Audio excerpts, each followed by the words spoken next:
Welcome to another compelling episode of Global Focus, where we dive deep into the shifting science of global geopolitics. Today, we unravel a crucial topic: how the European Union is redefining its defense strategy in the face of evolving transatlantic ties, particularly during the Trump era. With NATO commitments questioned, defense budget under scrutiny, and the European Union exploring strategic autonomy. This is a conversation you don't want to miss. To navigate this complex geopolitical landscape, we are honored to welcome back Dr. Adityanjee, President of the Council for Strategic Affairs, a distinguished expert in global strategy and defense policy. Dr. Adityanjee brings unparalleled insights into the European Union security recalibration, its implications for India and the broader world order. Dr. Adityanjee, it's always a pleasure to have you with us. Welcome to the show.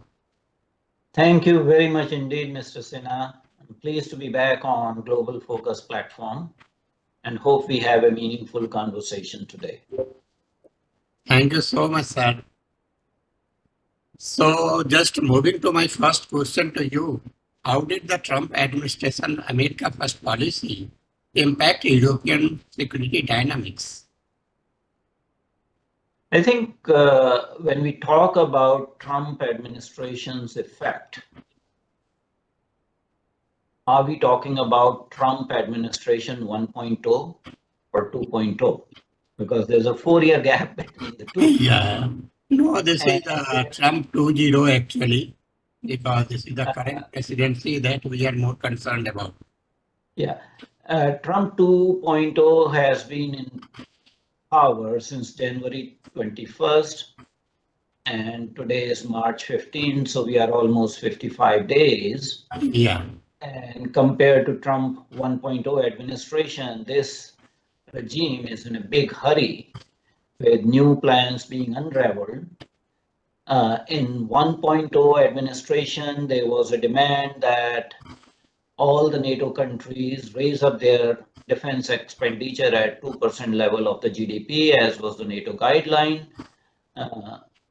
However, in this administration, Trump has said that they need to increase further to 5% of the GDP. So you are seeing an evolving goalposts as far as Trump is concerned. The other thing is that there is a very, very uneasy relationship between EU, NATO, and US since 2016 when Trump 1.0 administration came. Trump had initially threatened that he will withdraw US from NATO in the first term. And although that threat was not carried out, it is a de facto divorce between US and NATO. Despite NATO Secretary General visiting Trump in White House, Mark Rutte, the relationship is not good between US and NATO. And NATO and EU also have a very ambivalent relationship. And result of all this is that EU is realizing over a period of time that it has to start working on its own defense strategy rather than being tied to the coat strings of United States or NATO. NATO currently has 32 members. EU has 27 members. So out of those 32 members, 2 are the members are not in Europe, Canada and US. Turkey, UK, and a couple of more countries that are part of NATO are not part of the EU. So when we talk about EU and NATO, they are not really the same. Over a period of time, EU has been trying to increase its defense expenditure. So in 2023, the EU defense expenditure was 279 billion euros. And that was a 10% increase from the previous year's budget. In 2024, the EU countries spent 326 billion euros. So that was around 30% increase from the 2021 budget, which is definitely a remarkable increase. And mind you, in 2021, 2023, 2024, Trump was not in office. It was Biden administration. So with the experience from the first Trump administration, EU had already been talking about increasing their defense expenditure. And as of 2024, EU's defense expenditure rose to 1.9% of their GDP, compared to 2014 when it was just less than 1.4%. Simultaneously, EU has created certain structures. These are multiplicity of structures. One of them is European Defence Fund, EDF. EDF's budget was 7.3 billion euros in the time period of 2021 to 2027. So again, it predates Trump 2.0 era. Out of this, 2.7 billion euros were supposed to be on defense research and technology, and 5.3 billion was on capacity and capability development. Another project started by EU was PESCO project, which is Permanent Structured Cooperation. And it had, the PESCO project had 26 out of 27 EU countries. And it made certain binding commitments on the member states. And it was started on December 11, 2017. It was basically focused on capacity development of the EU countries and operational readiness. They have another mechanism called CARD, Coordinated Annual Review on Defense. And if you are following EU, the president of EU, this lady, Ursula von der Leyen, I think in a week, last week probably initiated a 5-point plan or 5-point program to mobilize more than 800 billion euros, that is around 870 billion US dollars, in the next few years for defense outlay. And out of that 800 billion euros, 150 billion euros will be given as loans to the member countries in the EU. So EU is becoming concerned about its own defense because there is a difference between NATO philosophy and EU interests. I see. If you are part of NATO, you are essentially towing the US line. EU wants to have its own independent initiatives, and in fact, two countries were trying very hard from a long period of time. These two countries were France and Germany, that had talked about European Defence Force. In fact, there was a European Defence Force which was started in late 1990s. It was disbanded in 2012. But more recently, EU has started a rapid deployment force called RDC. It is supposed to become fully operationalized in this year, that is 2025. It's a very small beginning with 5,000 soldiers as part of a rapid deployment team that could be easily mobilized for various purposes. And EU has been starting its own, defense exercise independent of NATO.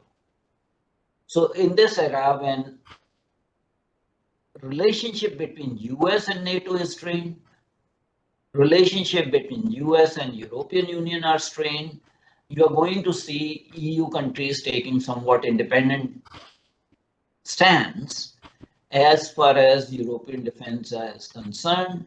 They were already moving in that direction with the happenings in last 55 days with Trump 2.0 administration.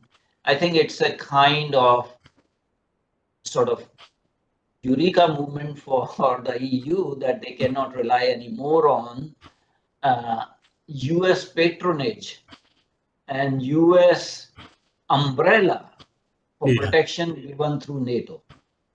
For all practical purposes, NATO, which has expanded to 32 countries, does not have any reason to exist.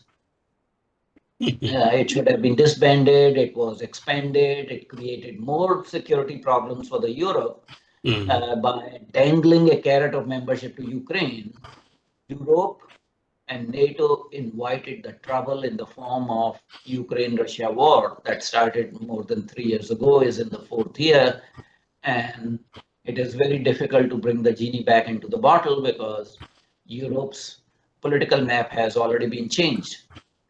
And whatever US wants, whatever Ukraine wants, whatever European countries wants, the cartographic changes are not going to be reversed back. So it's a kind of wake-up call for EU. The wake-up call is that A, they have to be responsible for their own defense, that US had been demanding, that NATO had been raising targets softly. Fortunately, the NATO targets have been met within 2024. The EU countries' defense expenditure has risen to 2.02% of their GDPs. But Trump now says that they need to increase to 5%. And there are some countries that are in that range. Countries like Poland are spending almost 5% of their GDP on their national defense. In fact, Poland president has said that they want, United States to put nuclear weapons on their territory, which is somewhat, somewhat surprising because most of the European countries don't believe in nuclear weapons and all that sort of thing, and are trying to go for CTBT and nuclear non-proliferation. But here is a country that wants nuclear weapons to be stationed on its territory. So we are having a very fluid geopolitical and geostrategic situation in Europe. Europe is struggling because previously they were complacent. And as an outside observer, it's important and it's very interesting to see European postures evolve in this current complex dynamic situation. So you have explained the European Union's response in the changing security landscape during the Trump's presidency, right? Yes. So do you see European nations explore any alternatives to NATO actually? Say that again, please. Do you see there will be any European nations actually will be looking for any alternative alliance beyond NATO? Look, first there is a question whether NATO will survive in the current form. As I already outlined, the European structures that they have created internally within EU, whether it is European Defence Fund, whether it is PESCO project, whether it is RDC, rapid deployment capacity. Europe has been building up these institutions independent of NATO. And actually, there was a time that NATO would frown and US would frown at any independent EU defense posture because they wanted EU countries to be subservient to United States and subservient to NATO. Now that situation is changing. So of course, EU countries will be forced to develop their own institutions independent of NATO. If they cannot rely on NATO for their own defense, if the US commitment goes away for NATO, NATO is a dead horse. Yeah. So how did the Trump's policy reshape EU-Russia relations in terms of security and defense? Well, Trump has basically made it very clear that United States is not going to be anyone's uncle. United States is not going to protect anyone in Europe. Yeah. United States will take care of its own issues, economic revival. The demand by Trump that European countries raise the defense expenditure to 5% of the GDP is for one reason and one only particular reason, that Trump wants to use Europe as a market for US-made manufactured defense armamentorium. And in fact, with the current level of ambivalent relationship, a number of European countries will stop purchasing US-made armament because they would be afraid that US would put kill switches in the software and made it inoperable for that particular nation that purchases, let's say, for example, F-35s. Yeah. You spend so much of money in purchasing it and you put a kill switch in the software, so make them inoperable in the time of need. Yeah. On the other hand, Europe has a very well-developed armamentorium industry. Their military industrial complex is there. France has their own industry. Even small countries like Sweden have their, fifth generation fighter airplanes. So why would Europe, if they were to spend more money on their defense, buy American-made equipment? So that realization is coming. Of course, US will not offer to every country, but I think there is a rethink going on in European countries as to whether they should, rely on US as a reliable defense and security partner. That is number one. Number two, whether they should purchase US-made, armament, because you can never trust US. Their policies change every day. And overall, the overarching relationship between Trump and Putin is creating a problem for Europe about reliability of US support in case of a conflict with Russia. So, do you think that Trump's rhetoric on NATO emboldened Russian aggression in Eastern Europe? Well, the genesis of this conflict in Europe is long-standing. Trump is just one cog in the wheel. Let's not give this, the problem was the NATO's eastward expansion after dissolution of Soviet Union, when pledges were made that NATO will not move or extend 1 inch eastward. These pledges were made in 1991, both to Germany, German Chancellor Kohl, as well as to Mikhail Gorbachev, the last president of USSR. From 19 countries, NATO now became 32 countries. Russia had said for a long period of time that offering NATO membership to Ukraine is a no-go area. It's a red flag for Russian security. They would not allow it.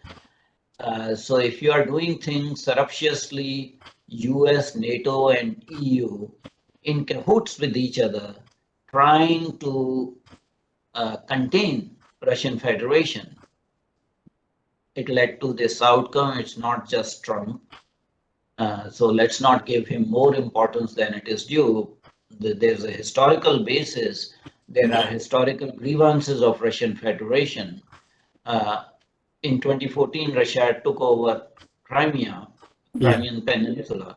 Well, that was part of actually Russia. It was never part of Ukraine till it was gifted to Ukraine in 1954. So there are parts of history that are very important and which people did not realize. And actually, Ukraine's existence as a country was always somewhat debatable. It was part of larger Slavic civilization. Actually, Kiev was the origin of Kievan Rus, the start of the Slavic civilization.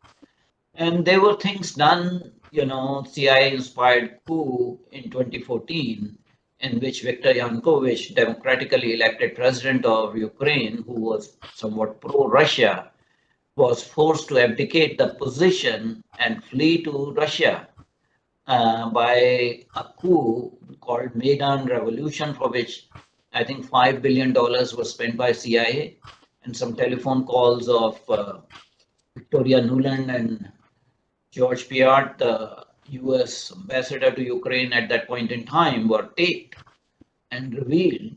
So it predates Trump's emergence even in 2016. And a lot of political thinkers had warned that if you continue to do eastward march of NATO and keep on dangling the carrot of NATO membership to Ukraine, there will be a war. And yes, there was a war. People like Professor John Mearsheimer and now Jeffrey Sachs have been talking about it. So has the European Union become more independent in countering Russian threats? Look, you can't become more independent in one day or 1 week or 55 days. Yeah. But there are all the indications Mm. that European Union will develop a plan B for their own defense. Yeah. It will be a slow and protracted divorce between US and European Union. That is what is happening. And NATO will be sidelined because US does not trust NATO, US does not want to fund NATO. On the other hand, EU countries and NATO countries do not trust US. I mean, Denmark is a member of NATO, and if Trump says that I'm going to take by military means Greenland, which is technically not part of Denmark, but at least under the suzerainty of Denmark, I think that speaks volumes about the relationship between US and EU countries and this triangle US, NATO, and EU. So It's a triangle. please also comment what is the implication of the global order of the America and the European Union divorce? Well, we are witnessing the evolution, a new global order. It's important. History never ceases. Unlike some American philosophers like Francis Fukuyama, who had predicted end of history, history never ceases. History is being made now. Trump is making history, and that Trump's making of events and making pronouncements is having its impact on EU, US, NATO relationship, that triangular relationship, and a new global order is evolving. And that's always an opportunity for countries to emerge stronger. It also generates crises. There is a crisis between US and Canada. There's a crisis between US and Mexico. There's a crisis between US and Panama because US wants to be now not isolationist, but imperialist and expansionist under Trump 2.0. Contrary to his claims that he wants to be a peacemaker, he does not want war, all these pronouncements will lead to some kind of war. If there is a Cold War between Canada and US, there's a Cold War between Mexico and US. Trump is threatening possibility of a hot war. Trump has already initiated a trade war, not just with Europe, but with multitude of countries that include China, that include Canada, Mexico. Trump is also trying to involve in this tariff war on India. So we are seeing a new global order emerging. And my own prediction is that this new global order will lead to multipolarity because Trump is overextending. Anytime a reigning hegemon tries to overextend, they cannot sustain that hegemony for a long period of time. You can have trade war with one country, but you cannot have trade war with whole of the world. So ultimate loser might be United States or will be United States. That there's already tanking of the stock market temporarily, although it has regained some of this thing. Europe is realizing that US is not a reliable ally. And that will lead to Europe's independent foreign policy, independence, geostrategic postures. They will continue to, hopefully, they'll continue to strengthen their own defense institutions and mechanisms independent of US. I think what you will see is slow death of NATO.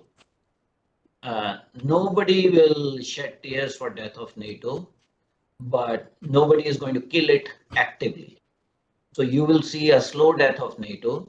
You will see EU countries defining their own postures and developing their own defense institutions. And US, despite having the advantage at this point in time, will probably decline, and it will lead to a more genuinely multipolar world. Right now, it's not a multipolar world, it's a nascent multipolar world. Yeah. With countries in Asia improving their economy, with countries like India rising their GDP. You will have possibly 5 poles in the world, in a multipolar world. And they would be United States, EU, Russian Federation, China, and India. And for solving out any geopolitical crises, cooperation between these 5 poles would be important. I see. So would you like to add something to my fourth question? You have already explained what are the long-term implications of Trump-era policy on European defense integration? Well, I've already answered it, so I don't think I need to say much more. I would say that, again, every crisis is an opportunity. It depends whether you capitalize on that opportunity or not. If European countries and European Union is more objective and less emotional, then they will do the last rites of NATO and develop their own independent foreign policy, independent of United States. But that may or may not be possible because Europeans are tied, joined by hip to NATO and US. I think they will require more shock treatments to completely divorce the US and NATO. But we are heading for a very fluid international geopolitical scene, and it may lead to more advantage for the Asian countries in the long run.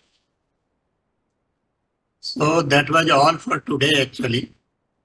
And that brings us to the end of this insightful discussion on the evolving security landscape of Europe in the Trump era. As we have explored today, the EU stands at crossroads, balancing the reliance on NATO while striving for greater strategic autonomy. The implications of these shifts will not only shape Europe's defense future, but also influence global power dynamics, including India's strategic interests. So a huge thank you to you, Dr. Adityanjee, for sharing the deep expertise and sharp analysis. Your insights have provided much needed clarity on this evolving geopolitical puzzle.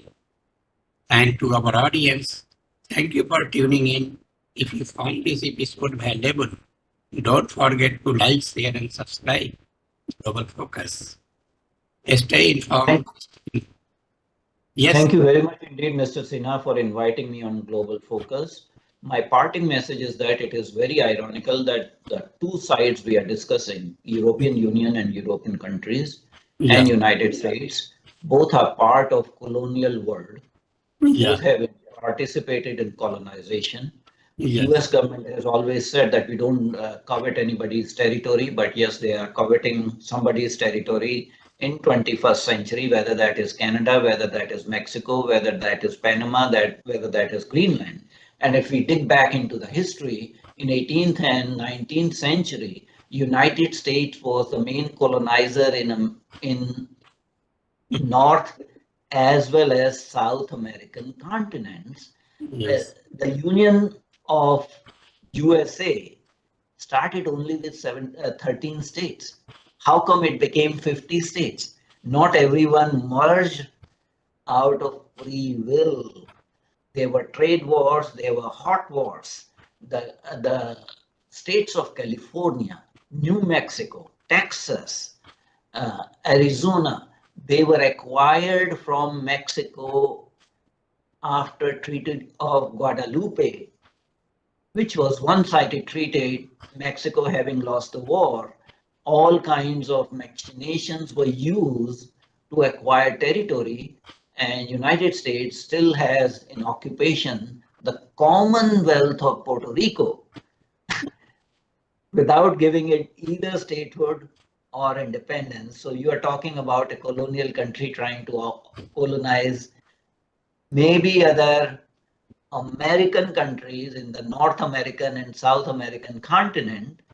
Yeah. And of course, on the other hand, you have European countries that colonize the whole world. So it's a very interesting dynamic from an outsider perspective. Thank you, sir. Thank you so much for today.